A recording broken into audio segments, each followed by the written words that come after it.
దేవునికి మహిమ కలుగునుగాక.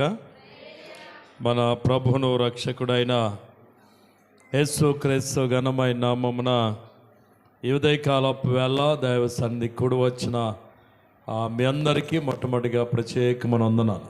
అందరూ బాగున్నారా? సరి గట్టిగా దేవునికి స్తోత్రం చెప్దాం. హల్లెలూయా, హల్లెలూయా. దేవుడు నమ్మదగినోడు, తను నమ్మిన వారిని ఎన్నడూ ఇడువడు, ఎడబాయడు. నిజంగా దేవుని యొక్క సన్నిధానంలో మరి గడిచిన ఈ వారం దినాలు ప్రభు మనల్ని ఎంతగానో కాచి కాపాడి భద్రపరిచి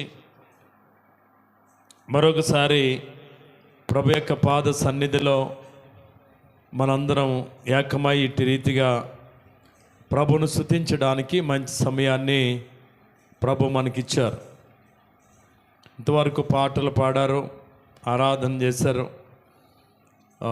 చాలా విషయాలు మందిరం ఎడల ఎటువంటి మనసు కలిగి ఉండాలో విజయ్ కూడా కొన్ని విషయాలు మీకు తెలియజేయడానికి దేవుడు కృపనిచ్చారు. వాతావరణం సరిలేదు.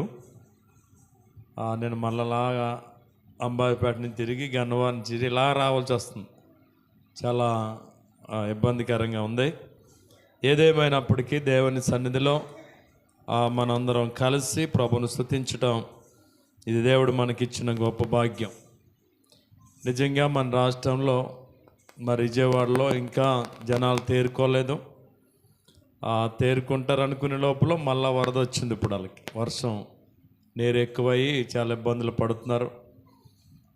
చాలామంది పాపం ఇంకా వారికి ఆహారం అందక మొన్న ఒక చాలా బాధాకరమైన దృశ్యం ఏంటంటే ఒక శవం మీద పిల్లల్ని కూర్చోబెట్టి శవానికి ఎండుకొస్తున్నారు నీటిలో.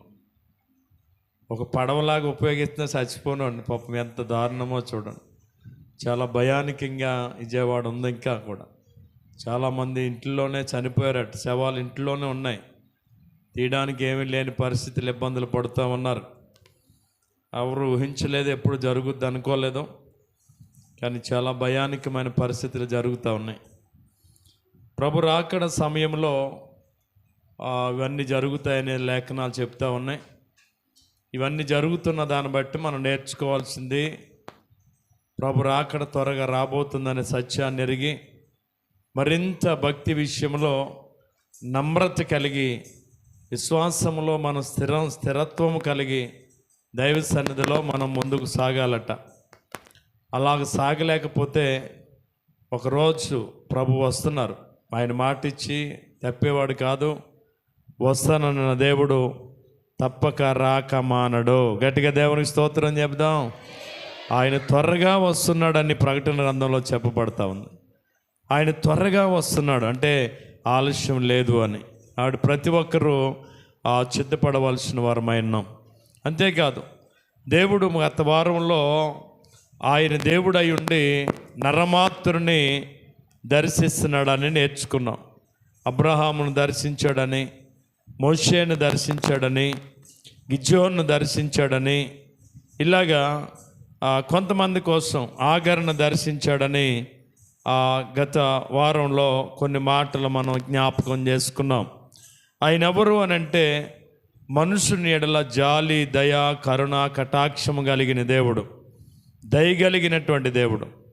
నిజమే కదా, ఆయన దయ వల్ల మనం కాపాడబడతా ఉన్నాం.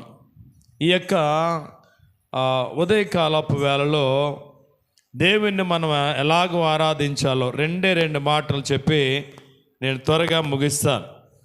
మనం 9వ కీర్తన ఈ దినం మనం చదివాం. ఈ 9వ కీర్తన మనం చదివిన కీర్తన మనం చూస్తే దేవుణ్ణి ఎలాగ ఆరాధిస్తాడో, ఎలాగ ఆరాధించాలో ఈ కీర్తన భాగంలోంచి కొన్ని మాటలు మనం నేర్చుకుందాం. మనం దేవుణ్ణి ఎలాగ స్తుతించాలో ఈ కీర్తనలో సవివరంగా మొదటి భాగం తెలియజేయబడుతూ ఉంది. దేవుని సన్నిధికి వచ్చే మనం, దేవుని వద్దకు వచ్చిన మనం, దేవుని ఆరాధించడానికి వచ్చిన మనం, లేక దేవుని స్తుతించాలని ఇష్టపడుతున్న మనం, దేవుని స్తుతించాలని ఆశ కలిగిన మనం ఎలాగ దేవుని స్తుతించాలి, ఎలాగ దేవుణ్ణి ఆరాధించాలి అని అంటే మొదటి వచనం చదువుదాం. నా పూర్ణ హృదయముతో యెహోవాను స్తుతించెదను. యెహోవా నీ అద్భుత కార్యములన్నిటినీ నేను వివరించేదను. మహోన్నతుడా, నేను నిన్ను గూర్చి సంతోషించి హర్షించుచున్నాను, నీ నామమును కీర్తించేదను. గట్టిగా దేవునికి స్తోత్రం చెబుదాం. చూడండి ఎలాగూ దేవుని స్తుతించాలో చెప్తున్నాడు. నా పూర్ణమైన హృదయముతో. పూర్ణ హృదయం అంటే మన మనసంతటితో, అంటే పూర్తిగా మనము దేవుని మీద ఆధారపడిన వారిగా, దేవుని మీదనే మనం ఆధారపడి ఇంకా వేరొక వాటి మీద మనసునుంచకుండా ఆరాధించగలిగే ఆరాధనే పూర్ణ హృదయముతో దేవుణ్ణి ఆరాధించటం. గట్టిగా దేవుని స్తోత్రం చెబుదాం. ఈరోజు చాలామంది పూర్ణ హృదయముతో దేవుణ్ణి ఆరాధించలేకపోతున్నారు. పూర్ణ హృదయముతో దేవుని మీద నమ్మిక ఉంచలేకపోతున్నారు. పూర్ణ హృదయముతో దేవుని పైన ఆశ పెట్టుకోలేకపోతున్నారు. ఈరోజు చాలామంది జీవితాలు ఎలాగున్నాయంటే శరీరకం భక్తి, లోకం కొంత, దేవుడు కొంత, దెయ్యానికి కొంత స్థానం, దేవునికి కొంత స్థానం. మనుషుడు దేవునికి పూర్తిగా ఏమవలేకపోతున్నాడంటే లోబడలేకపోతున్నాడు. పూర్తిగా దేవునికి మనస్ఫూర్తిగా దేవుణ్ణి ఆరాధించలేకపోతున్నాడు. ఏంటో తెలియదు, భయం. ఏమైపోతామనేటువంటి భయం. లోకం వైపు పరుగులెడుతూ ఉన్నాడు. కనుక ఆలోచన చేస్తే ప్రియదేవుని బిడ్డలారా, దేవుణ్ణి ఆరాధిస్తున్నట్టండి మనం, దేవుణ్ణి నమ్ముకున్నామని చెప్పుకున్నట్టండి మనం, దేవుణ్ణి నమ్మాము అని అనుకునేటువంటి మనం, విశ్వసించామనుకునేటువంటి మన జీవితాల్లో ఆ క్రియలు కనిపించాలట. క్రియలు లేని విశ్వాసం, క్రియలు లేని నమ్మకం వ్యర్థమని వాక్యం చెప్తా ఉంది. కాబట్టి పూర్ణ హృదయముతో దేవుణ్ణి ఏం చేయాలంట? స్తుతించాలా. గట్టిగా దేవుని స్తోత్రం చెబుదాం. అంటే ఇంకొక మనసు మన మీద ఉండకూడదు, ఇంకొక ఆలోచన మనకు ఉండకూడదు. అయ్యో అక్కడికి వెళ్తే బాగుంటుందేమో, ఇక్కడికి వెళ్తే బాగుంటుందేమో, ఈ బూది తెచ్చుకుంటే బాగుంటుందేమో, ఈ బూది ఎడితే బాగుంటుందేమో, ఆయన దగ్గరికి వెళ్ళి రచ్చరేగి తెస్తే బాగుంటుందేమో, ఈయన దగ్గరికి వెళ్ళి తాకి తెస్తే బాగుంటుందేమో. ఇలాగ చాలామంది కొద్ది బలహీనతలు అయ్యేటప్పటికి మెల్లో తాళ్ళేసి తిరిగేస్తున్నారు, నడడానికి రచ్చరేకులు కట్టేస్తున్నారు, జబ్బలకి రచ్చరేకులు కట్టేస్తున్నారు. వీళ్ళు ఏమనాలా? వీళ్ళు ఎలాంటి ఆరాధన చేస్తున్నారో, ఎలాగ దేవుని మీద నమ్మకం కలిగి ఉన్నారో ఆలోచన చేయండి. నువ్వు పూర్ణ హృదయముతో దేవుని మీద నమ్మకుంచినట్లయితే రచ్చరేఖ నిన్నేం చేయదు, తాకిది అసలు అవసరం లేదు. అద్భుతాలు ఎవరు చేస్తారో దేవుడు చేయగలడు. నమ్మితే సమాజ మందిర అధికారి యేసు ప్రభు దగ్గరికి వచ్చారు. యేసు ప్రభు దగ్గరికి వచ్చి మార్కు సువార్త 5వ అధ్యాయంలో ఉంటుంది. యేసు ప్రభువా, నా కుమార్తె అనారోగ్యం చేత బాధపడుతుంది, సావుకు దగ్గరగా ఉంది, దయచేసి మీరు వచ్చి నా బిడ్డ కొరకు ప్రార్థన చేయండి అని అడుగుతున్నాడు. ఆ వ్యక్తితో ప్రభు ఏం చెప్పారు తెలుసా? ఏం చెప్పారు? ఏమని చెప్పారండి? బాబు నేను వస్తాను, తప్పకుండా ప్రార్థన చేస్తాను, నువ్వు మాత్రం నమ్మిక ఉంచు. ఏముంచాలా? నమ్మిక మాత్రం ఉంచు అన్నారు. ఆ వ్యక్తి అన్నాడు, నేను నమ్మిక తప్పిపోకుండా నా కొరకు ఏం చేయండి? ప్రార్థన చేయండి అన్నాడు. ఇది సంభాషణ జరిగింది. కొంత సమయానికి జరిగిన సంగతి ఏంటి తెలుసా? ఇంటి దగ్గర నుంచి పని వాళ్ళు పరుగున ఆ వ్యక్తి దగ్గరికి వచ్చారు. అయ్యా, నీ కుమార్తె చనిపోయింది, ఇంక బాధ పెట్టొద్దు అని. ఇప్పుడు యేసు ప్రభు ఏం చెప్పారు? నమ్మిక మాత్రం ఉంచు అన్నారు. ఇంటి దగ్గర నుంచి చనిపోయిందని కవర్ వచ్చింది. ఏం చేయాలి ఇప్పుడు ఎవరో చచ్చిపోరని కవర్ కాదు, ఎవరో చుట్టాలు వచ్చారంటే మీ ఇంటికంటే ఏం చేస్తాం? పిల్ల వచ్చేటప్పుడు సందా డబ్బా తెచ్చి నేను వెళ్ళిపోతున్నాను పక్కన ఆవిడకి చెప్పి వెళ్ళిపోతాం. ఒకసారి ఆలోచన చేయండి, మన విశ్వాసం ఎంత గొప్పదో. వచ్చిన వ్యక్తితో నేను వస్తున్నాను, ఒక అరగంటలో మాకు ప్రార్థన అయిపోద్ది, అప్పుడు దాకా అరుగు మీద కుర్చీ ఉంది, వచ్చిన వాళ్ళు ఎవరో కూర్చోమన్నది, వస్తానని చెప్పమందని కవరంపాలి. అది నిజమైనటువంటి నమ్మకస్తులైన విశ్వాసులు చేసే పనులు. ఇప్పుడు ఏమైపోతాడు? పారిపోరు కదా. ఆరాధనకి వెళ్ళాం, ఇప్పుడు ఎగ్జాంపుల్కి ఒక బ్రాహ్మణ ఇంటికి వెళ్ళాం, ఆడు మడి కట్టుకుని మడిలో ఉంటాడు, నువ్వు వెళ్ళంటే మడి విడిచిపెట్టి పరిగెట్టుకొస్తాడా? ఉండండి, పూజ జరుగుతుంది, ఒక గంట ఉండండి అంటాడు. ఉండాలి అంతే. ఆరాధనకి వెళ్ళాం, వచ్చినప్పుడు చుట్టాలు వచ్చారు.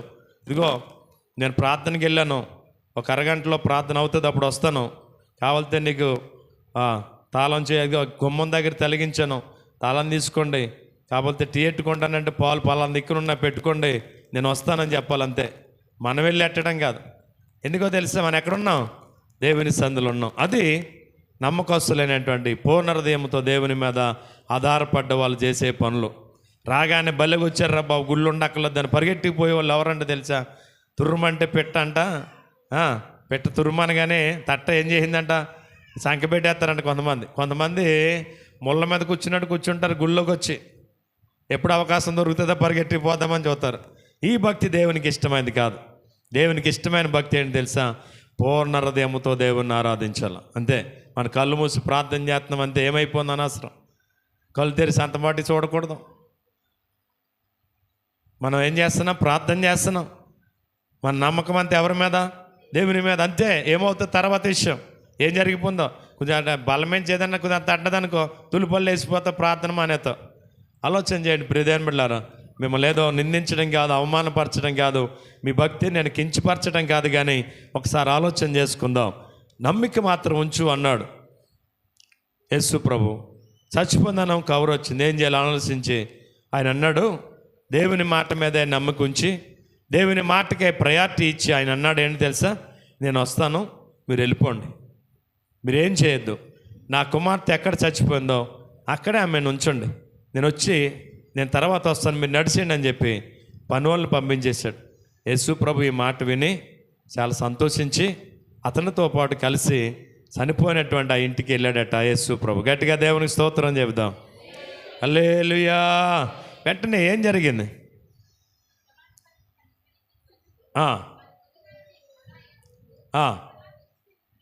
చూచి ఎలా గోలు చేసి ఏడుచున్నారు, ఈ చిన్నది నిద్రిస్తుందే కానీ చనిపోలేదని వారితో చెప్పాను. ఆయన అపహసించారు, బయటికి పంపివేసి వెంట పెట్టుకుని వెళ్ళి ఆ చిన్నదాన్ని చేపట్టి తలితాకుమి అని ఆమెతో చెప్పాను. ఆ మాటకు చిన్నదాన లెమ్మని నీతో చెప్పుచున్నానని అర్థము. వెంటనే ఆ చిన్నది లేచి నడవసాగాను. గట్టిగా దేవుని స్తోత్రం చెప్దాం. యేసు ప్రభు తనతో చెప్పినట్టుగా నమ్మిక ఉంచటం వల్ల యేసు ప్రభును తనతో ఎంటబెట్టుకుని ఇంటికి తీసుకుని వెళ్ళిపోవటం వల్ల చచ్చిపోని కూతుర్ని ఏం చేసుకోగలిగాడు? బ్రతికించుకోగలిగాడు. గట్టిగా దేవునికి స్తోత్రం చెప్దాం. అదే యేసు ప్రభు ఎంబడి కాకుండా తన కూడా వచ్చిన వారు కూడా వారు వెంబడి వెళ్ళిపోయి ఉంటే ఏం జరుగును? చచ్చిపోని కూతురు బ్రతుకున ఆ పిల్లని తీసుకెళ్ళి పాతి పెట్టేదరు. కానీ వారు వెంబడి మానేసి యేసుని వెంబడెట్టుకుని తీసుకుని వెళ్ళటం వల్ల చచ్చిపోని కూతుర్ని ఏం చేసుకోగలిగాడు? బ్రతికించుకోగలిగాడు. ఉందా నీకు నమ్మిక? ఉందా అలాంటి నమ్మకం నీకు? ఒకసారి ఆలోచన చేద్దాం. ఉందా నమ్మకం? ఆరాధించే మనకి ఏ నమ్మకం కావాలంట? పూర్ణ హృదయముతో మనం దేవుణ్ణి ఆరాధించాలట. పూర్ణ హృదయం అంటే రెండు మనసులు కాదు, ఏక మనసు,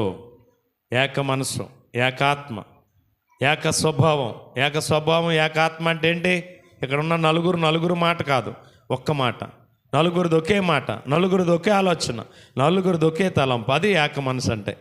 కాబట్టి ఇంట్లో ఉన్న నలుగురు, అందులో ఒకడు ప్రార్థన అంటాడు, ఒకడు రచ్చరేగ అంటాడు, ఇంకొకడు విభూది అంటాడు, ఇంకొకడు ఇంకోటి అంటున్నాడు.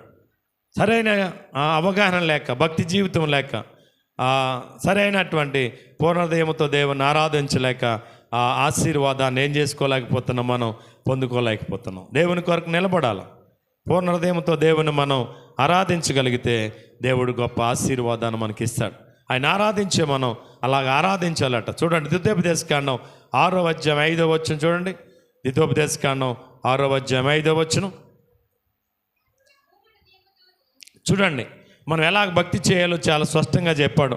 నీ పూర్ణ హృదయముతోను, నీ పూర్ణాత్మతోను, నీ పూర్ణ శక్తితోను నీ దేవుడైన యెహోవాను ప్రేమింపవలెను.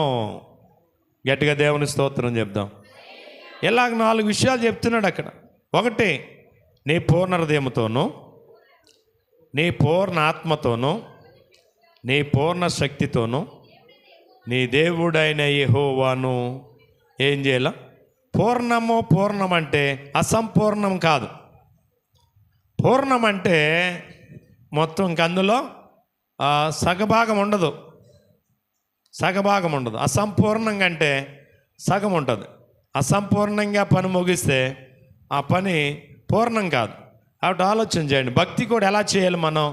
సగం భక్తి కాదు, సగం భక్తి కాదు. మా చిన్నప్పుడు ఒక పాట పాడుతుండేవారు. సినిమా హాల్లో సగం, ప్రేయర్ హాల్లో సగం. ఎక్కడ సగం? నీ జీవితం అంతా సగం సగం సగం అని. ఎక్కడ? ప్రేయర్ హాల్లో సగం. పొద్దుటిపూట ప్రార్థన, మధ్యాహ్నం నుంచి సినిమా. అర్థం అవ్వడానికి కోసం మీకు చెప్తున్నాను. అంటే ఏం రకాలు? 2 రకాలు అన్నమాట. అలాగా పాట పాడుతూ ఉండేవారు. ఇలా చాలా ఉంటుంది. 5-6 చరణాలు ఉంటాయి, నాకు గుర్తు రావట్లేదు. కానీ ప్రేయర్ హాల్లో సగం, సినిమా హాల్లో సగం, నీ జీవితం అంతా సగం సగం సగం. ఈ భక్తి చాలామంది చేస్తూ ఉంటారు. కనుక 2 రకాల భక్తి మనం ఎట్టి పరిస్థితిలో చేయకూడదు. అందుకే ప్రకటన గ్రంథంలో అన్నాడు, నువ్వు ఉంటే ఎచ్చగా ఉండు, లేకపోతే చల్లగా ఉండు, నుళ్ళు వెచ్చని స్థితిలో ఉండొద్దు అన్నాడు. ఎలాగా? చేస్తే దేవుని మీద పూర్తిగా మనసు నిలిపి ప్రార్థన చేయి, లేకపోతే లోకం వైపు వెళ్ళిపో. అంతేగాని ఇటు ప్రార్థన అంటూ అటు రచ్చరేఖ కట్టి, ఇటు ప్రార్థన అంటూ అటు సినిమాకి వెళ్ళి, ఇటు ప్రార్థన అంటూ ఇంకోటి చేస్తావు అనుకోండి, ఆశీర్వాదానికి నువ్వేం చెబుతావు? పాడు చేసుకున్న దాని అవుతావని వాక్యం చెప్తుంది. అలాగ నులివెచ్చని స్థితిలో ఉన్న వారి మీదంట ఉమ్ము పోస్తాడంట దేవుడు. ఏమోస్తాడు? ఉమ్ము పోస్తాడట. అలాగ ఊహించుకునేవారిగా మనం ఉండకూడదట. ఉంటే ఎలాగ ఉండాలా? ఎచ్చగా ఉండాలి. ఈ శీతాకాలం, వర్షాకాలం కనుక మనం తాగితే వేడి నీళ్ళు తాగాల, లేకపోతే సన్నీళ్ళు తాగాల. వేడి నీళ్ళు చల్లారట్లేదని, కానీ చల్లీలు వేసుకుని గమ్మును తాగేమనుకోండి, ఇంకేమవుతుంది? మనం అసలు ఏం చేదక్కర్లేదు, డైరెక్ట్గా వచ్చి కారిపోతూ ఉంటుంది ముక్కంట. ఏం పడేస్తుంది? రంప పడేస్తుంది కదా. అలాగే భక్తి కూడా అలాగే ఉంటుందట. ఉంటే ఎలాగ ఉండాలా? దేవుని పక్షంగా ఉండాలి, లేకపోతే లోకం పక్షంగా ఉండాలి. ఇటు దేవుని పక్షాన్ని ఉన్నామంటూ అటు లోకం పక్షాన్ని ఉంటే అట్టుకి చెడవు, పిట్టికి చెడవు అంట. 2 చెడ్డ రేవడైపోద్దండి బ్రతుకు. అంతేకాదు, ఉంటే ఒడ్డు మీద ఉండాలట, లేకపోతే పడవ మీద ఉండాలట.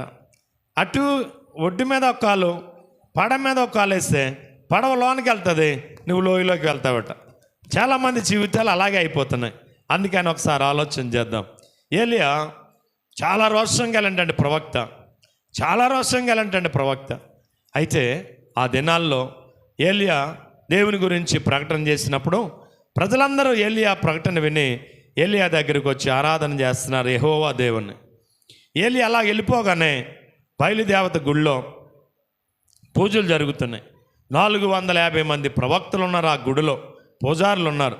ఆ గుడిలో పూజలు జరుగుతుంటే అక్కడ జరిగినప్పుడల్లా యజ్ఞాలు జరిగినప్పుడు, పూజలు జరిగినప్పుడు వీళ్ళందరూ అక్కడికి వెళ్ళిపోయి ఆ పూజల్లో పాలు పొందుతూ ఉన్నారు. ఏం పొందుతున్నారు? పాలు పొందుతూ ఉన్నారు.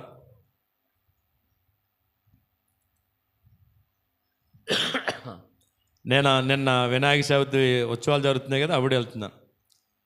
ఒక వినాయక చవితి గుడికాడ రక్షణ పొందిన మగవాళ్ళు అందరూ చక్కగా మంచి బట్టలు వేసిన వాళ్ళతో పాటు కూర్చుని ఉన్నారు.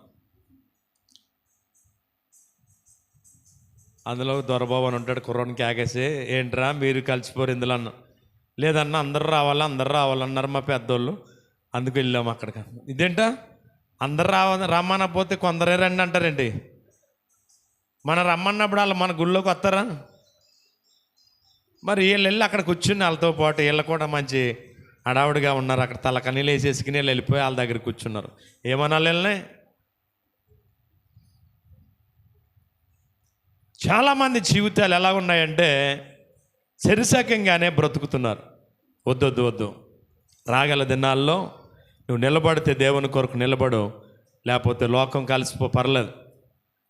కానీ అటు ఇటు ఉన్నావా, ఎందుకు కాకుండా పోతావు నీ జీవితం. కాబట్టి ఈ 450 మంది పూజారులు ఆ బయలుదేవత గుడిలో పూజలు జరిపిస్తూ ఉన్నప్పుడు వీళ్ళందరూ ఆడికి వెళ్ళిపోతున్నారట. ఏలియా చూచాడు ఈ విషయాన్ని, ఏంటి సంగత అని ఆలోచించి, ఉంటే మీరు యెహోవా దేవుని ఆరాధించండి, లేకపోతే బయలుదేవతను ఆరాధించండి. ఎంతవరకు 2 తలంపుల మధ్య ఉంటారు అన్నాడట. ఎంతవరకు 2 తలంపుల మధ్య ఉంటారు? ఆరాధిస్తే ఎవరిని ఆరాధించాలా? యెహోవా దేవుని ఆరాధించాలా? ఆరాధిస్తే ఎవరిని ఆరాధించాలా? బయలుదేవతను ఆరాధించాలా? ఏంటి మీరు అటు వెళ్ళిపోతున్నారు, ఇటు వెళ్ళిపోతున్నారు అన్నాడట. మాకు బయలుదేవత దేవుడు అనుకుంటున్నాం, మీరు ఆరాధిస్తున్నప్పుడు యెహోవా దేవుడే దేవుడు అనుకుంటున్నాం. ఏమో అక్కడికి వెళ్ళకపోతే ఆయన కొడతాడేమో, ఇక్కడికి వెళ్ళకపోతే ఈయన కొడతాడేమో అని అనుకుంటున్నాం, కానీ నిజమైన వారు ఎవరో ఒక్కరు అనే సంగతి మాకు తెలియట్లేదు, మేము గ్రహించలేకపోతున్నాం అన్నారంట నాటి ప్రజలు. అప్పుడు ఏలియా, అయితే వీళ్ళు గ్రహించినట్లుగా ఒక కార్యం చేయాలని ఆలోచించి ఏం చేయడంటే తెలుసా, బయలుదేవత పూజారులు అందరిని రమ్మన్నాడట. వాళ్ళందరూ వచ్చారు, 450 మంది వచ్చారు. ఏలియా ఒకడు వచ్చాడు. ఇప్పుడు వీళ్ళందరూ ప్రజలందరిని అంట గ్రౌండ్కి రమ్మన్నాడట. మొత్తం ఆ గ్రౌండ్కి వచ్చారు అందరూ. రాజుల మొదటి గ్రంథం 19 అధ్యాయం అనుకుంటాను, 18 అధ్యాయంలో ఉంటుంది ఈ రాయబడిన సందర్భం అంతా మీరు చదువుకోండి. ఇప్పుడు ప్రజలందరూ వచ్చారు. ప్రజలందరూ వచ్చిన తర్వాత ఒక్క పందెం ఏంటి తెలుసా, బయలుదేవత నిజమైందో యెహోవా దేవుడు నిజమైనడో ఇప్పుడు తెలియాల. దానికి నేను రెడీ, మా దేవుడు నిజమైన దేవుడు అని నిరూపించడానికి. మీరు రెడీ అని అడిగాడట బయలుదేవత పూజారుల్ని. మేము రెడీ అన్నారట. ఓకే, పందెం ఓకే అయింది. ఈ పందానికి 2 ఎద్దులు బలయ్యాయి. 2 ఎద్దులు బలయ్యాయి. బయలుదేవత పూజారులకు ఒక ఎద్దుని ఇచ్చారట. వాళ్ళు ఎద్దును దహించి ఎద్దును నరికి ముక్కలు చేసి బలిపీఠం కట్టి బలిపీఠం మీద ఆ ఎద్దు మాంసాన్ని పేర్చి దాని ఉరుసుట్లా కూర్చొని అగ్గేయకుండగా ఎక్కడి నుంచి రావాలి అగ్ని? ఆకాశం నుంచి అగ్ని దిగొచ్చి దాన్ని దహించి వేయాలని దాని కొరకు వాళ్ళ పూజలు చేయటం ప్రారంభించారు. వాళ్ళకు ఉదయం 9 గంటల నుంచి 12 గంటల వరకు టైం ఇవ్వబడ్డది. ఉదయం 9 గంటల నుంచి 12 గంటల వరకు టైం ఇచ్చారు అనుకోండి ఎగ్జాంపుల్కి. మొదటి సమయం ఎవరికి వచ్చింది? 450 మంది పూజారులు ఉన్నటువంటి ఎక్కువ మంది ఉన్నారు కనుక వాళ్ళకే వచ్చింది. కాబట్టి వాళ్ళు ఉదయం మొదలుకొని మధ్యాహ్నం వరకు అని రాయబడ్డది. ఉదయం మొదలుకొని మధ్యాహ్నం వరకు వాళ్ళు ఏం చేశారంట? పూజలు చేశారు. అక్కడ ధూపాలు వేశారు, సాంబ్రాణి పొగలు అర్పించారు.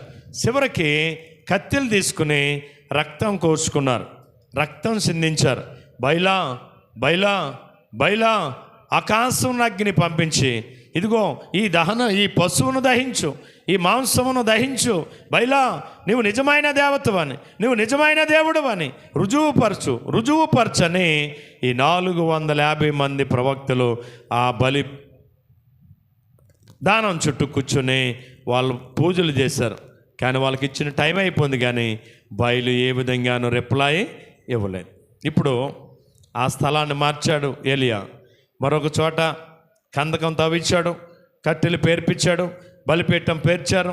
బలిపీఠం మీద కొత్త ఎద్దు తీసుకున్నాడు, దాన్ని నరికారు. ఆ కట్టెల మీద మాంసం అంతా పేర్పించాడు. ఇప్పుడు నీళ్లు పట్టుకొచ్చి అదంతా తడిపించేసి ఇప్పుడు ఏం చేస్తున్నాడో తెలుసా? ఆ దహన బలి పశువు ఎదురుగుండగా మోకాళ్ళుంచి ఆకాశం వైపు చేతులెత్తి ఏమని ప్రార్థన చేశాడు? చదవరా. యెహోవా అబ్రహాము ఇస్సాకుల దేవా, ఇశ్రాయేలు దేవా, ఇశ్రాయేలు మధ్య నీవు దేవుడివై ఉన్నావనియు నేను నీ సేవకుడినై ఉన్నాననియు చేసి తిననియు నీ దినము నాకు కనుపరచుము. యెహోవా నా ప్రార్థన ఆలకించి దేవుడివై ఉన్నావని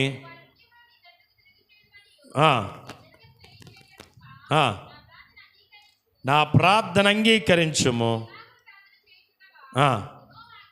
ఇలాగా ప్రార్థన చేస్తున్నప్పుడు ఏం జరిగిందట? యెహోవా అగ్ని దిగి దహన బలి పశువును దహించి కందకమందున్న రాళ్లను బుగ్గుని దహించి అక్కడ ఉన్నటువంటి దాన్ని అంతటిని ఏం చేశాడట, ఆరిపోజేసి అందరూ చూస్తుండగానే మరలా ఆకాశమునకు అగ్ని ఆరోహణమై వెళ్ళిపోయిందంట. గట్టిగా దేవునికి స్తోత్రం చెప్దాం. హల్లెలూయా, హల్లెలూయా. నా ప్రియ సహోదరి సహోదరులారా, పూర్ణ హృదయముతో దేవుని సందులో ఎలియా ప్రార్థించినప్పుడు ఆకాశం నుండి దిగొచ్చి అగ్ని, అంటే ఎలియా ప్రార్థన చేసి ఏం దిగొచ్చేసింది, ఆకాశం నుండి అగ్ని దిగివచ్చి దహన బలి పశువుని ఏం చేసి వెళ్ళింది, దహించి వేసి వెళ్ళింది. ఇప్పుడు ప్రజలందరూ ఏమంటున్నారు, ప్రజలందరూ ఏమన్నారు, ఎలియా దేవుడే నిజమైన దేవుడు, యెహోవాయే నిజమైన దేవుడు, ఎలియా దేవుడే నిజమైన దేవుడు అని వాళ్ళందరూ ఏం చేశారట, కేకల పెట్టి యెహోవా నామమును ఘనపరచారట. దేవునికి స్తోత్రం. నిజమైన దేవుడు ఇప్పుడు ఎవరైనా గ్రహించగలిగారు, ఎలియా దేవుడే నిజమైన దేవుడని. ఈ 450 మంది పూజ చేశారు, భక్తి చేశారు, భజన చేశారు, కానీ అక్కడ నిజమైన దేవతను ఏం చేయలేకపోయారంటే నిరూపించుకోలేకపోయారు. గట్టిగా దేవుని స్తోత్రం చెప్దాం. హల్లెలూయా. మన దేవుడు మనల్ని కొనుక్కున్నవాడు. ఎక్కడి నుంచి కొన్నాడు, మనల్ని కన్నాడు. రెండవది స్వరక్తం ఇచ్చి మనల్ని ఏం చేసుకున్నాడు మన దేవుడు, మనల్ని కొనుక్కున్నాడు. మనం ఎవరమో తెలుసా, విలువైన రక్తము చేత మనం కొనబడిన వారం. మనము మన సొత్తు కాదు, మనము దేవుని సొత్తు. గట్టిగా దేవుని స్తోత్రం చెప్దాం. ఇప్పుడు చాలా మంది నేను దేవుడు కొనుక్కున్నాను.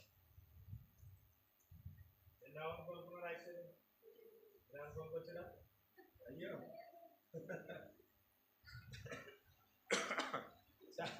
నేను చాలా మంది బజార్లో మొన్న శుక్రవారం అమలాపురాన్ని గడియార స్తంభం కాడ దేవుళ్ళు అమ్ముతున్నాడు ఒక కుర్రోడు. ఒక ఆయన వచ్చి అన్నాడు, అబ్బాయి ఆ కలర్ వేసిన ఆ బొమ్మ ఎంత అన్నాడు. ఎంత ఏంటి ఏంటంటది, బొమ్మ ఎంత, ఆ బొమ్మ ఎంత, ఈ బొమ్మ ఎంత, ఏమేలేదు మట్టి, ఆ బొమ్మ ఎంత, ఇలా అడుగుతున్నాడు. ఎవరల్లో అలా చెప్తున్నా, బొమ్మలు ఎంత, ఏమిచ్చి కొనుక్కున్నారో, డబ్బులు ఇచ్చి పేపర్ చుట్టూ ఇచ్చాడు. మేము చాలాసేపు సెంటర్లో నుంచున్నాం, పేపర్ చుట్టూ ఇచ్చాడు కదండి. పేపర్ చుట్టూ ఇచ్చిన తర్వాత అట్టుకొచ్చి ఎక్కడ ఎట్టుకున్నాడు, బ్యాగులు ఎట్టుకెళ్ళాడు. ఇంటికి వెళ్ళిన తర్వాత పిల్లాయి ఆ బ్యాగ్లో బొమ్మ ఉంది తీసి ముందు అక్కడ ఇట్టు అంటాడు. ఏం తీసి, పొద్దుడికి ఏమైంది అంటే వీళ్ళు ఏం చేసుకున్నారు, దేవుణ్ణి డబ్బులు ఇచ్చి ఏం చేసుకున్నారు, కొనుక్కున్నారు.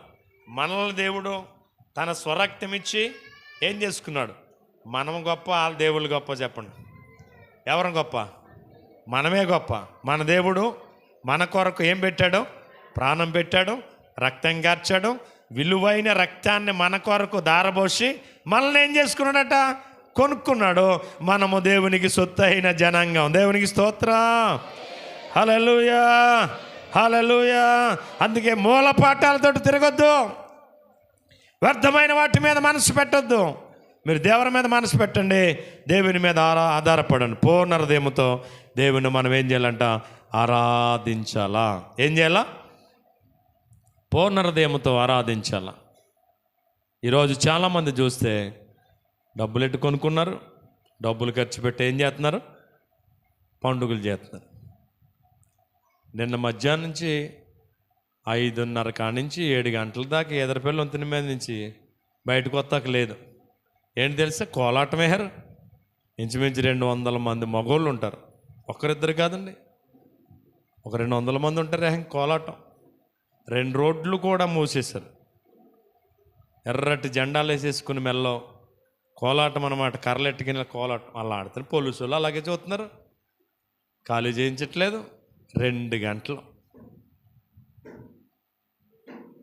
నిజంగా వ్యర్థమైన దాని మీద మనుషుడు ఏం పెడుతున్నాడు, మనసు పెట్టి చాలా భయంకరమైన విగ్రహారాధన వైపు పరుగులెడుతున్నారు. ఆలోచన చేయండి ప్రియ దేవుని బిడ్డలారా. మనం ఆరాధించేటువంటి మనం పూర్ణ హృదయంతో దేవుని ఏం చేయాలట, ఆరాధించండి. ఉంటే హెచ్చుగా దేవుని దగ్గర ఉండండి, లేకపోతే చల్లగా ఉండండి. అంతే తప్ప నులివెచ్చని స్థితిలో ఉండొద్దు. దేవుడు కావాలా, నాకు దెయ్యం కావాలన్నట్టుగా ఉండొద్దు. బైబిల్ మా తల కింద ఎట్టుకుని మెల్ల రచ్చరేకెట్టుకుని పడుకోవడానికి ప్రయత్నం చేయకండి. నువ్వు ఉంటే అటు ఉండు, లేకపోతే ఇటు ఉండు, అంతే తప్ప రెండు రకాలుగా మనుషులు ఉండొద్దు. అలాంటి వాళ్ళు మన గుడిలో లేనందుకు నేను సంతోషిస్తున్నాను. ఒకవేళ అలాంటి వాళ్ళు ఎవరైనా ఉంటే ఇప్పుడైనా దేవుని వాక్యానికి లోబడి వాటిని విడిచిపెట్టండి.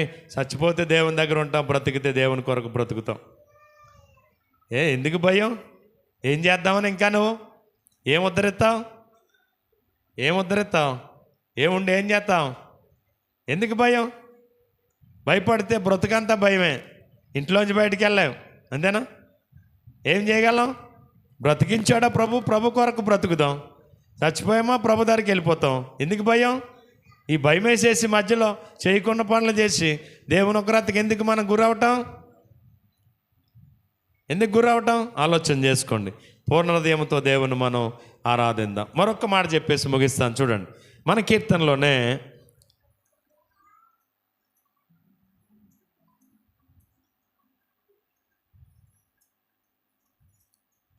9వ వచనం 10వ వచనం చదువుదాం.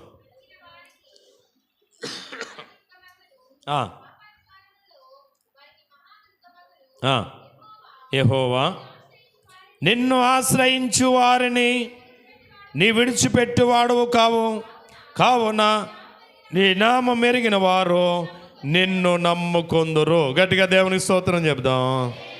చూడండి, దేవుని ఆశ్రయించిన వారిని అంట దేవుడు ఏమవడట? నిన్ను ఆశ్రయించు వారిని దేవుడు విడిచిపెట్టేవాడు కాడట. నిజం చెప్పండి, ఇప్పుడు మనందరం దేవుణ్ణి ఆశ్రయించిన వారమా కాదా? చెప్పాలా, గట్టిగా వినపడాలి. మనకి వీడియో రికార్డ్ అవుతుంది. చెప్పండి, ఇప్పుడు మనం దేవుణ్ణి ఆశ్రయించిన వాళ్ళమా కాదా? గట్టిగా ఆశ్రయించామా? ఇప్పుడు దేవుడు మనల్ని విడిచిపెడతాడా? విడిచిపెట్టాడట. ఎందుకని? మనం ఆయన ఆశ్రయించాం కనుక ఆయన మనల్ని ఏం చేయడంట? విడిచిపెట్టాడు. మరి ఎందుకు భయం? ఎందుకు దిగులు? ఎందుకు చింత? ఎందుకు వేదన? ఎందుకు దుఃఖం? ఎందుకు ఆందోళన? ఎందుకు కంగారు? మనం ఎవరు నమ్మిన వారం? దేవుని నమ్మిన వారం. మనం దేవుని ఆశ్రయించిన వారం.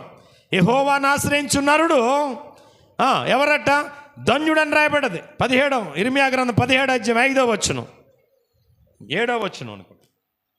ఇర్మియా గ్రంథం 17 అధ్యాయం 7వ వచనం. యెహోవా నమ్ముకున్నవాడు ధన్యుడు, యెహోవా వానికి ఆశ్రయముగా ఉండును. ఎన్నో వచనం చదవరా. యెహోవా నమ్ముకున్నవాడు ధన్యుడు, యెహోవా వానికి ఆశ్రయముగా ఉండును. వాడు జలముల యొద్ద నాటబడిన చెట్టు వలెను, వేరు తల్లును, వెట్ట కలిగిన దానికి చింతనందదు, దాని ఆకు పచ్చిగా ఉండును. వర్షము లేని సంవత్సరమున చింతనందదు, కాపు మానదు. గట్టిగా దేవునికి స్తోత్రం చెబుదాం. యెహోవా నమ్ముకున్నవాడు ధన్యుడట. యెహోవా వానికి ఎలాగుంటాడట? ఆశ్రయముగా ఉంటాడట. ఇక్కడ చెప్తున్నాడు, యెహోవాను ఆశ్రయించినటువంటి నరుడు ధన్యుడు. యెహోవా వానిని అన్నాడంటే ఏం పెట్టడట? విడిచిపెట్టడు, వదిలివేయడు. నువ్వెక్కడ పడి ఉన్నావో, ఎక్కడ కృంగిపోయావో, ఎక్కడ బలహీనులు అయిపోయావో, ఎక్కడ బలహీనుల అయిపోయావో అక్కడే తన చేయి పట్టుకుని కృంగిపోయిన స్థితిలో నుంచి ఆయన ఏం చేసేవాడు అయి ఉన్నాడు తెలుసా? లేవనెత్తు దేవుడు. గట్టిగా దేవునికి స్తోత్రం చెబుదాం. హల్లెలూయా. ఆయన తన వాక్కును పంపి వారిని బాగు చేసెను. ఆయన వారి పడిన గుంటలో నుండి వారిని లేవనెత్తెను. పడిపోయిన స్థితిలో ఉండిచ్చేవాడు దేవుడు కాడు. కృంగిపోయిన స్థితిలో ఉండిచ్చేవాడు దేవుడు కాడు. నా ప్రియ సహోదరి సహోదరులరా, వీడి పని అయిపోయింది, వీళ్ళ పని అయిపోయింది, ఇంకా అయిపోరు, వీళ్ళు సితికిపోరు, ఇంకేమీ లేదనుకునే వాళ్ళు ఈరోజు మళ్ళా ఉన్నతమైన స్థితిలో ఉన్న వాళ్ళు ఉన్నారు. ఏమీ లేదు, వాళ్ళకి ఎవరు సరిపోరు, కోట్లాది రూపాయలు ఉన్నాయి, వాళ్ళు కోటేశ్వర్లు అని చెప్పిన వాళ్ళు ఇలా ఎందుకు కాకుండా మనలాంటి వాళ్ళు రూపాయి ఇస్తే తాగుదాం, టీ తాగుదామని చూసే వాళ్ళు కూడా లేకపోలేదు. దేవుడు అన్యాయస్తుడు కాదు. పడిపోయిన మనలను ఉద్ధరించేవాడు, కృంగిపోయిన మనలను పైకి లేవనెత్తు దేవుడు ఆయన. గట్టిగా దేవునికి స్తోత్రం చెప్దాం. అయితే నిన్ను అలాగా చెయ్యాలంటే నువ్వేం చేయాలంట? ఆయన్ని ఆశ్రయించాలట. ఎవరిని ఆశ్రయించాలా? యెహోవాను ఆశ్రయించాలట. యెహోవాను ఆశ్రయించటం అంటే ఏంటి? ఇప్పుడు మనకి ఏదో అవసరం ఉందండి, ఏదో అవసరం ఉంది, ఏదో ఇబ్బంది ఉంది. అప్పుడు ఏం చేస్తాం? ఈ ఇబ్బందులు ఎవరు సహాయపడతారో చూసి వాళ్ళ దగ్గరికి వెళ్ళి డబ్బులు కావాలితే డబ్బులు, లేక వస్తు రూపంలో ఏదైనా సహాయం చేయమని అడుగుతామా? అదే ఆశ్రయించటం అంటే. ఎవరిని ఆశ్రయించావు నువ్వు? నీకు తెలిసిన ఆయన దగ్గరికి వెళ్ళి, అయ్యా నా పరిస్థితి ఇలా ఉంది, లేదా పిల్లకి బాగోలేదు, లేదా పిల్లోడికి బాగోలేదు, లేదా హాస్పిటల్లో బిల్లు కట్టాలా, అయ్యా 10,000 బిల్లు వేస్తారయ్యా, మీకు మళ్ళీ నెలలు ఇస్తానయ్యా, లేకపోతే 2 నెలలు ఇస్తానయ్యా, నాకు కొంచెం ఆ 10,000 ఇవ్వండి, పిల్లని తీసి తెచ్చుకోవాలి హాస్పిటల్ నుంచి అని ఒక కాపు గారి దగ్గరికి వెళ్ళావు అనుకుందాం. అంటే నువ్వు ఎవరిని ఆశ్రయించావు? చెప్పాలా? ఎవరిని ఆశ్రయించావు? ఆ కాపును ఆశ్రయించావు. ఎందుకని? ఆయన అయితే ఆ అవసరతలో తీరుస్తాడు అని. అలాగే దేవుని ఆశ్రయించటం అంటే ఇంకా మనుషులు ఎవరిని అడగకుండా, మనుషుల వైపు ఎవరు చూడకుండా, దేవుడా ఇదిగో నా బిడ్డ బలహీనంగా ఉన్నాడు, ఇదిగో నా బిడ్డ పరిస్థితి ఇలా ఉంది, ఇప్పుడు హాస్పిటల్లో ఇదిగో ఇంత డబ్బు అవసరమైంది, ఏం చేస్తావో నాకు తెలియదు, నాకు సహాయం చేయతండి, నా బిడ్డను నేను ఇంటికి తీసి తెచ్చుకోవాలని, ఆయన ఎవరిని ప్రేరేపిస్తావో నాకు తెలియదని దేవుని పాదాలు పట్టుకుని ఏడ్చటం దేవుణ్ణి ఆశ్రయించటం. అర్థమైందా? ఏదైనా దేవుణ్ణి ఆశ్రయించడం అంటే ఏంటి? మనుషులు ఎవరి దగ్గరికి పరిగెట్టకుండా దేవుని సన్నిధిలో మోకాళ్ళ మీద పడి, ప్రభువా నువ్వు తప్పకుండా నాకు సహాయం చేస్తావు, ఏం చేస్తావో నాకు తెలియదు, ఇదిగో నా బిడ్డను ఇలా తీసి తెచ్చుకోవాలా, నాకు సహాయం చేయమని ప్రభు పాదాలు పట్టుకుని ఏడ్చి ప్రభు దగ్గర ప్రార్థన చేయటం. ఎవరిని ఆశ్రయించటం? దేవుని ఆశ్రయించటం. మనం ఎవరిని అడగలేదు. పిల్లయ్యాలు బిల్లు వేస్తారంట కదమ్మా, ఎంత వేసారు బిల్లు, ఇదిగో డబ్బులు మరి ఉన్నాయి లేవో, 1000 రూపాయలు అట్టుకెళ్ళు, 2,000 అట్టుకెళ్ళు, 5,000 అట్టుకెళ్ళని మనకు డబ్బులు ఇచ్చేవాళ్ళు మన ఇంటికి రావటం ఎవరి చిత్తం? దేవుని చిత్తం. మనం ఎవరిని ఆశ్రయించలేదు, మనుషులు ఎవరిని మనం ఆశ్రయించలేదు, మనుషులు ఎవరిని ఆశ్రయించలేదు. మన బేవరాజు గారు అన్నయ్య గారు, ధర్మరాజు గారు ఇంజనీర్ గారు హాస్పిటల్లో బిల్లు కట్టాలి, మరి చెల్లికి ఎంత డబ్బులు వేస్తారో తెలియదు కదా, నేను డబ్బులు వేయమంటావా చిన్న 50,000 అయినా అని నాకు ఫోన్ చేశారు. నాకు చాలా కళ్ళంట నీళ్ళు వచ్చేసాయి. ఎందుకంటే మనం అడగలేదు. చిన్న లేదు చిన్న డబ్బులు నా దగ్గర, అలా కాదు నేను వేస్తాను, పోనీ తీసి తెచ్చేయండి, తర్వాత ఇద్దరిగా నాకు అస్సలు అక్కర్లేదు, దేవుడు అన్నీ సిద్ధపరచడు అన్న. అంటే మనం ఎప్పుడైతే దేవుని వైపు తిరుగుతామో మనం ఎవరన్నా చేయి చాపవలసిన అవసరం ఉండదు, మన దగ్గరికే డబ్బులు దేవుడు పంపిస్తాడు. గట్టిగా దేవుని స్తోత్రం చెప్దాం. మనం కానీ నమ్మం మనం కదా, నమ్మం. ఎప్పుడు ఇవ్వలేనోడు మన దగ్గరికి వచ్చి, ఇదిగో హాస్పిటల్లో పిల్ల ఉందంట కదా, మరి బిల్లు వేస్తే ఇదిగో ఈ 10,000 అట్టుకెళ్ళి బాబా, తర్వాత చూసుకొచ్చి అని ఇచ్చేవాళ్ళు వస్తారు ఎవరిని ఆశ్రయించినప్పుడు. ఎందుకంటే దేవుణ్ణి ఆశ్రయిస్తే దేవుడు మన సిగ్గుపడిని ఇచ్చేవాడు కాడు. మరి ఎందుకు మనం సిగ్గుపడుతున్నాం?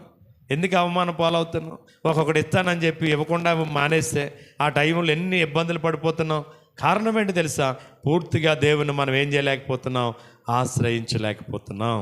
నన్ను ఆశ్రయించిన నరుడు ఏమంటున్నాడు తెలుసు ఇక్కడ? ధన్యుడట. ఎవరైతే అలాగ ఆశ్రయిస్తారో వాళ్ళు ధన్యులట, వాళ్ళకి దేవుడు ఆశ్రయంగా ఉంటాడట. గట్టిగా దేవుని స్తోత్రం చెప్దాం. హల్లెలూయా, హల్లెలూయా. కనుక నా యొక్క ప్రియ సహోదరి సహోదరులరా, దైవాక్యాన్ని మనం గమనిస్తే 18వ కీర్తన 2వ వచనాన్ని అనుకుంటాను, ఒక మాట చూడండి. యెహోవా నా శైలము, నా కోట, నేను రక్షించువాడు, నా కేడము, నా రక్షణ శృంగము, నా ఉన్నత దుర్గము, నా దేవుడు, నేను ఆశ్రయించుచున్న నా దుర్గము. నేనేం చేశాను? ఆశ్రయించుచున్నాను. ఆయన నా దుర్గం, నా కేడం, నా శృంగం. దుర్గము అంటే ఒక కొండ లాంటిది, కదపగలం ఎవరమైనా.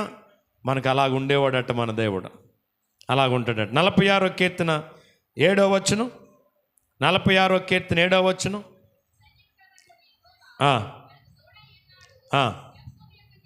యాకోబు యొక్క దేవుడు నాకు ఆశ్రయమై ఉన్నాడో. ఎవరో? సైన్యములకు అధిపతిగా యెహోవా నాకు తోడై ఉన్నాడు. యాకోబు యొక్క దేవుడు నాకేమై ఉన్నాడు? అదే అధ్యాయం 11వ వచనం చూడరా. మనకు తోడై ఉన్నాడు,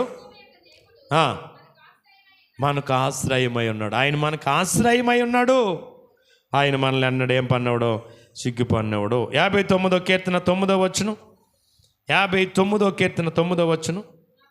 నా బలమా, నీ కొరకు నేను కనబడుచున్నాను, నా ఉన్నతమైన దుర్గము నా దేవుడే. 62వ కీర్తన 8వ వచనం. మీరు రాసుకున్న వాళ్ళని రాసుకోండి, ఇంటికి వెళ్ళి చదువుకోండి.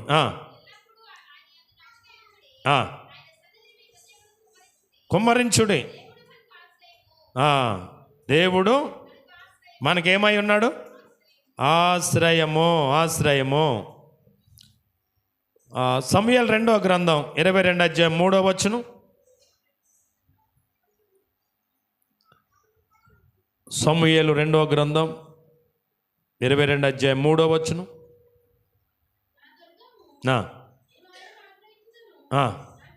నా కేడము, నా రక్షణా శృంగము, నా ఉన్నత దుర్గము, నా ఆశ్రయ స్థానము. నేను ఆశ్రయించేటువంటి స్థానము ఆయనే. సామెతల గ్రంథం 18వ అధ్యాయం 10వ వచనం.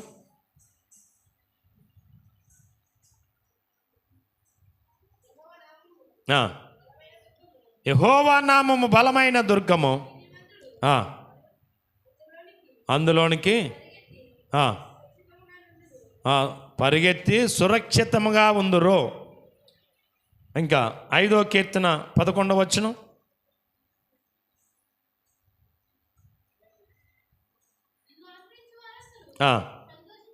నిన్ను ఆశ్రయించు వారందరూ ఏం చేస్తారు తెలుసా? సంతోషిస్తారు. గట్టిగా దేవుని స్తోత్రం చెబుతాం.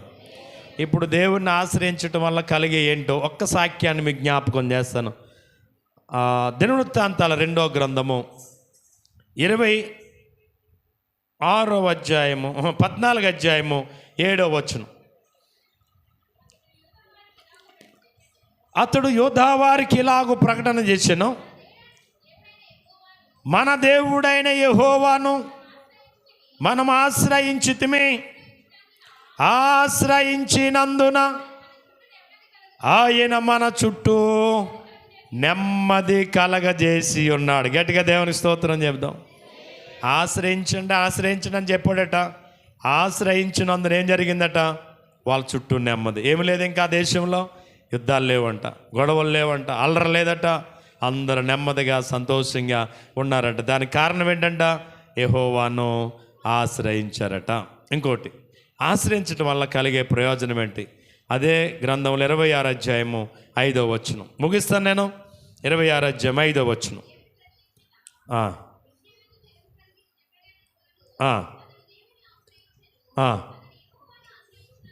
అతడు యెహోవాను ఆశ్రయించినంతకాలం దేవుడు అతన్ని వర్ధిల్లజేసెను. దేవునికి స్తోత్రం. దేవుని ఆశ్రయించినంతకాలం ఏమయ్యాడట? వర్ధిల్లిపోయాడట. అలా వర్ధిల్లాడట. చాలామంది దేవుణ్ణి విడిచిపెట్టిన తర్వాత ఏమవుతుందో తెలుసా? అక్కడే ఉంటుంది 12వ వచనంలో. అతడు మనస్సును గర్వించి 26:15 వచనం చూడరా.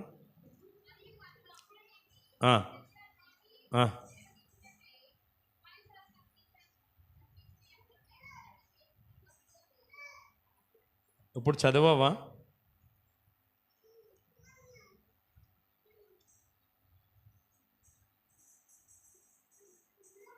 ఇరవై 26వ అధ్యాయం 5వ వచనం చదవవు కదా? అదే అధ్యాయంలో 19వ వచనం చదువు. ఇంకా పై వచనం చదువు, 16వ వచనం.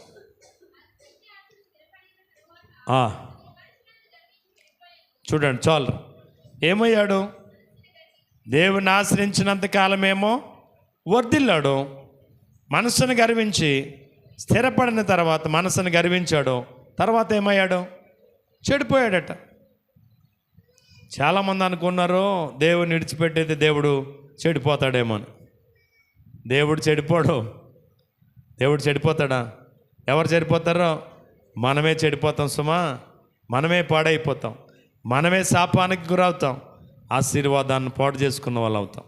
ఉజ్జియా మనస్సును గర్వించి ఏమయ్యాడట? చెడిపోయాడట.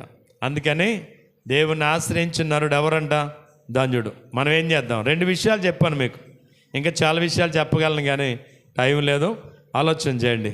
1, పూర్ణ హృదయంతో అంటే మనసంతటితో హృదయపూర్వకంగా ప్రభుని మనం ఆరాధించాలి. 2వది, మనం దేవుణ్ణే ఏం చేయాలి?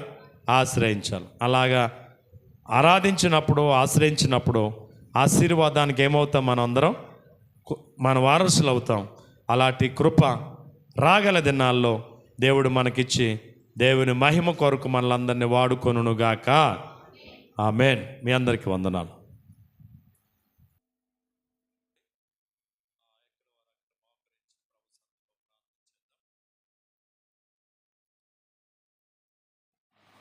అత్యంత మిక్కిలి కృపగలని తండ్రి, నీ పరిశుద్ధమైన ఘనమైన ఉన్నతమైన నామానికి వందనాలు ప్రభువా. నీ ఉచితమైన మహాకృప చేత, నీ అపారమైన ప్రేమ చేత ఏ యోగ్యత అర్హత మాకు లేకపోయినా మమ్మల్ని ఎంతగానో మీరు కాచి కాపాడి నడిపిస్తున్నారు, బలపరుస్తున్నారు. అందుకై మీకు వందనాలు. ఇంతవరకు పాటల్లో, ప్రార్థనలో, ఆరాధనలో, వాక్య పరిసరలో అయ్యా మీరున్నారు. అందుకై వందనాలు.